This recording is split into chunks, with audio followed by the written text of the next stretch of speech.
Competitive gaming always seemed kind of off to me, despite the fact I actually wanted to be kind of a competitive gamer. I feel like a lot of people want to, and a lot of people like the idea of it, but I feel like the execution and the problems of it now kind of outweighs the fun and competitive in games at all. We were on the right track when it came to like tournaments, but that's kind of where all of the good and games got way more toxic than what they used to be. It's to the point where people constantly dox people, swap people. They go out of their way to actively harass people and then affect their real lives over the game, over stuff that's not really serious, sending constant death threats, trying to call into their jobs, get people fired, report them, make them look weird to their families. It's just really weird. And then there's like these things called extortion groups where people just also do extremely weird shit, and it don't help that a lot of these people also have like a vigilante mindset where they think that they have some insane sense of justice, so they have to be right because they have the power to do something. But instead of using their power for good, they just use it to harass people who annoys them in the game. And this is really prevalent in games like Minecraft, where you could shit talk somebody and all of a sudden your fucking bank account's just cooked because they view that as toxic. And there's a couple of videos where they talk and go into depth about like how toxic games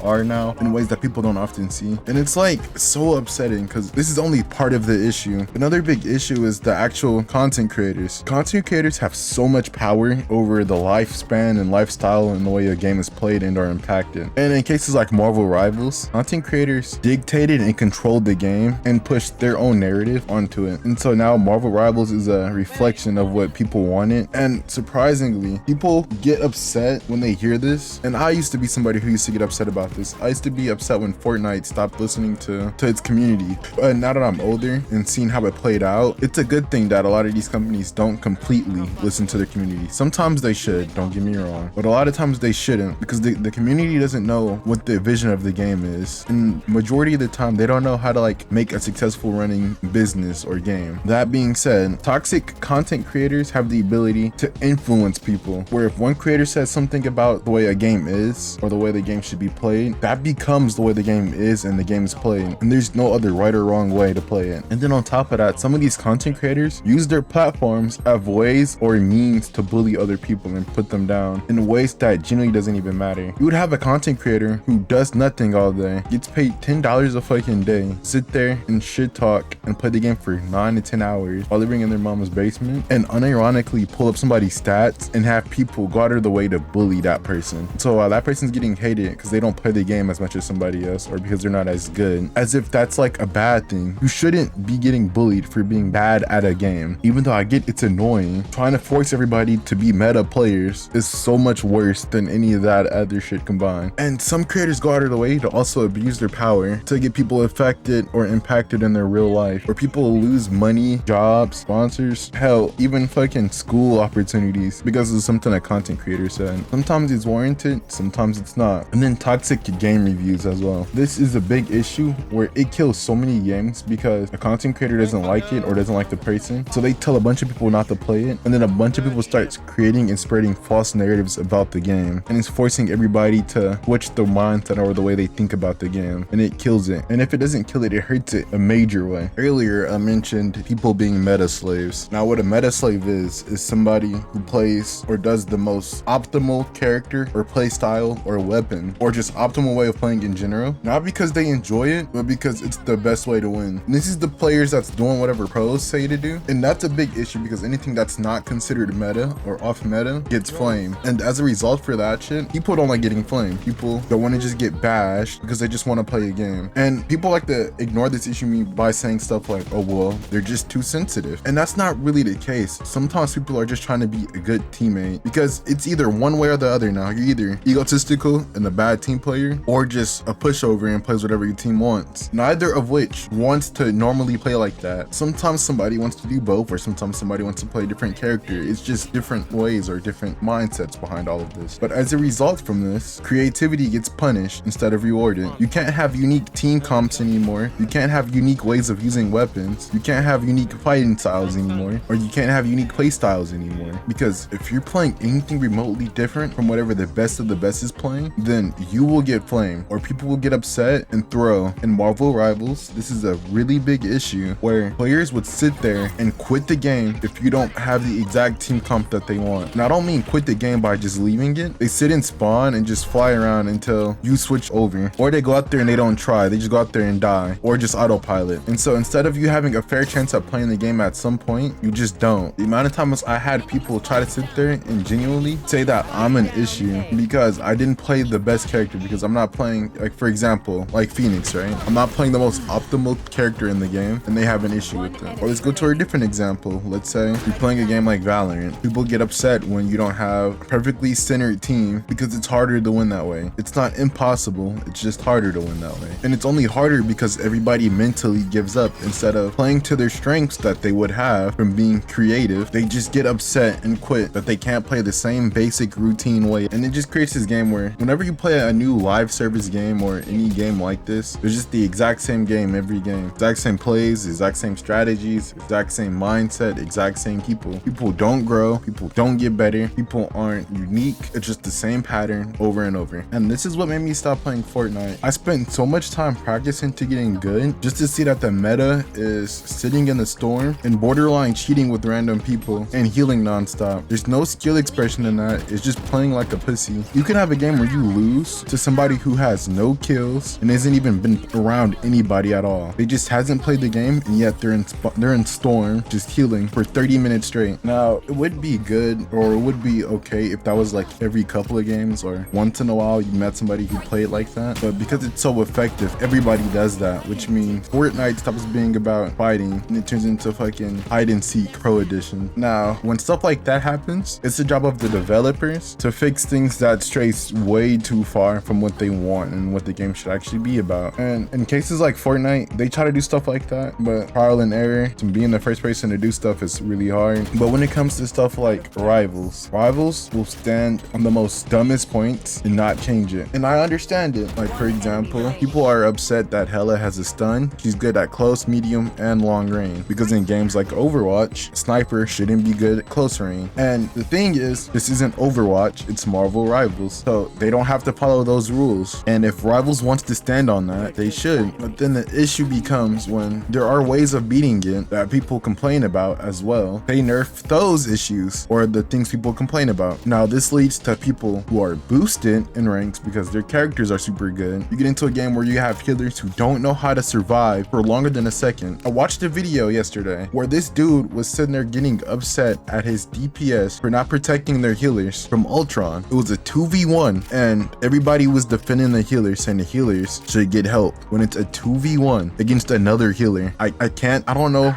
what to say or what to even think or believe.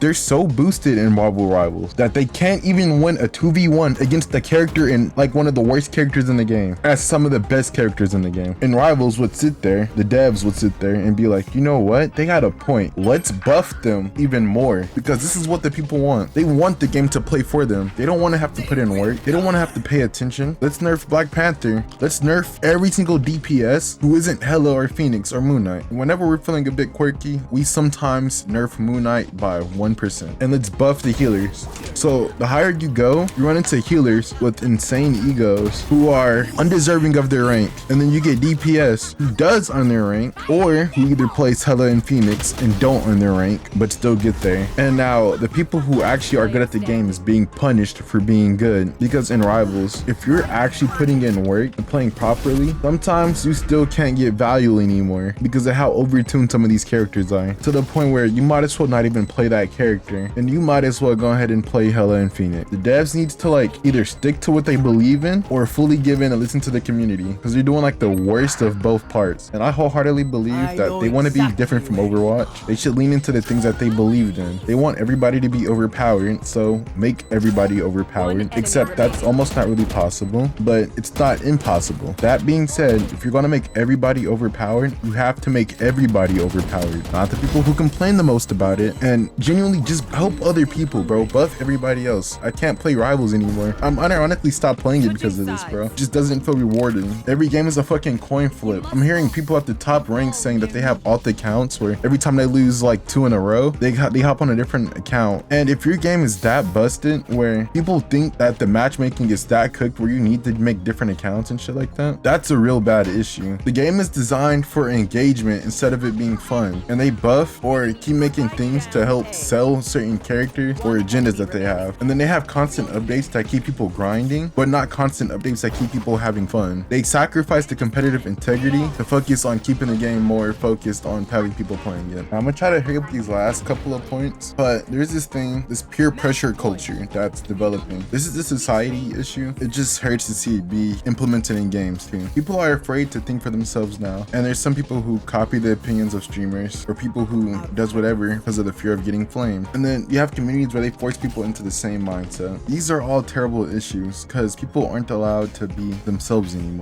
People at the end of the day are unique, but because of society, social media, and a lot of the points I said before, they hide their uniqueness and resort to being normal. And that's a real big issue to me. Now, the point that made me like really make this video, I stopped playing Rivals and I stopped playing Valorant. Valorant had cheaters that was popular, but it wasn't that bad. It's just the community. I didn't like the community. Unironically, I just didn't like the community. Rivals, I don't like the community. I don't like the devs. The game is still fun sometimes when you're not clicking. I don't know. And I love Minecraft. I decided to get into Minecraft PvP, and they had like a competitive community. But a big theme I'm noticing through a lot of these games is cheating. There's so many closet cheaters in this game, or in any game, that they get unnoticed and they get to just fuck with actual genuine players. And it's way more common than it should be, especially when it comes to Minecraft. I'd say a strong 30% of players in Minecraft cheat. It's even to the point where a lot of the biggest content creators are cheaters, and people just excuse it, or if they don't excuse it and get upset by it, they're just so weird that they allow things that just bypass shit. And it's so weird. Like, for example, something I kind of find weird is that the fact that people use mods, and unless it's a mod to like help your FPS or like your performance, like game performance, a lot of those mods are kind of weird. Like, as long as it's like purely cosmetic, it's okay. But people say they do stuff like train with certain mods that helps them aim better or some weird shit like that. It's so many people who just closet cheat and get away with it. The biggest pro, okay, as far as I know, I could be wrong. Everybody, I'm not gonna say for sure, but from what I've gathered and what I've looked at and what it seems like the best Minecraft player or PvPer is just genuinely a hacker, and she can't get punished from it because she controls